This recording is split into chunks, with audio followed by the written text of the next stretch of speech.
அனைவருக்கும் வணக்கம். ஒரு ஜாதகத்துல எந்த கிரகம் பலமடைய கூடாது? லக்னத்திற்கு ஆதிபத்திய ரீதியாக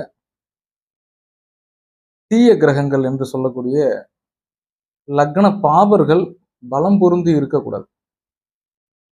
உதாரணமா உபய லக்னத்திற்கு 7க்கு அதிபதி பாதகாதிபதி, 8ஆம் அதிபதியும் 11ஆம் அதிபதியும் மாரகாதிபதிகள். அப்ப அந்த பாதகாதிபதின்னு சொல்லக்கூடிய கிரகமும் மாரகாதிபதின்னு சொல்லக்கூடிய கிரகமும், அதாவது 7ஆம் இடம் உபயத்திற்கு பாதகஸ்தானம், 8, 11 மாரகஸ்தானம்.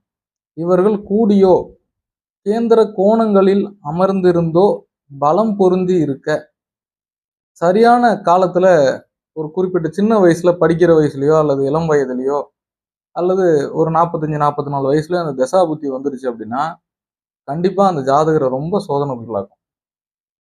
அது நீங்க ஆய்வு பண்ணி பாருங்க, சரியா இருக்கும்.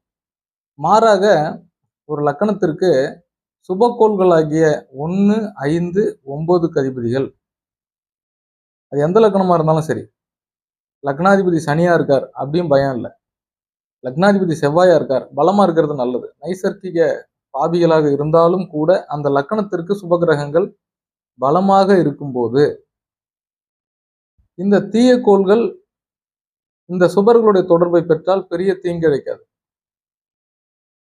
மாரக அதிபதியோ பாதகாதிபதியோ லக்னாதிபதி கூடயோ 5க்கு அதிபதி கூடயோ 9 அதிபதி கூட இணைந்திருந்ததுன்னா பெரிய நெகட்டிவான பலனை செய்யாது. நீங்க ஆய்வு பண்ணி பாருங்க, கரெக்டா இருக்கும். ஒவ்வொரு ஜாதகத்திலையும் இதை நீங்க ஆய்வு பண்ணணும். அப்ப முக்கியமான கிரகங்கள், லக்னத்திற்கு சுபர்கள்னு சொல்லக்கூடிய கிரகங்கள் எந்த லக்னமாக இருந்தாலும் வக்கரமடைதல், நீசமடைதல், பாபர் தொடர்பில் இருப்பது, இந்த மாதிரி லக்னத்துக்கு சுப கிரகங்கள் இருக்கிறது நல்லதில்லை. தீய கிரகங்கள் மறைவு ஸ்தானங்களில் இருப்பதோ வக்கரமடைவதோ நீசம் பெறுவதோ நன்மை. அப்ப ஒரு ஜாதகத்தை எடுத்து ஆய்வு பண்ணும்போது இந்த சுப கிரகங்கள் அசுப கிரகங்கள்னு பிரிச்சு அந்த அமைப்புக்குள்ளார அந்த கிரகங்களுடைய பலத்தை ஆய்வு பண்ணணும். இந்த ஷட்பலத்துல 6 விதமான பலம் சொல்லப்பட்டிருக்கு. ஒரு உள்ளயம் போனீங்கன்னா அதுல சப்ஸ்டியூட்டா பாத்தீங்கன்னா நிறைய விளக்கங்கள் இருக்கு.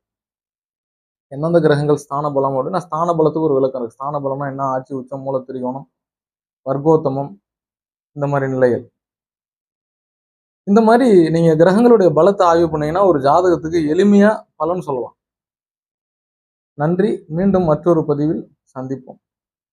இது தொடர்பான விளக்கங்கள் நமது காணொளிகள்ல இருக்கு. நம்முடைய வகுப்பும் போயிட்டு இருக்கு. தேவைப்படுறவங்க தொடர்பு கொள்ளுங்க. நன்றி.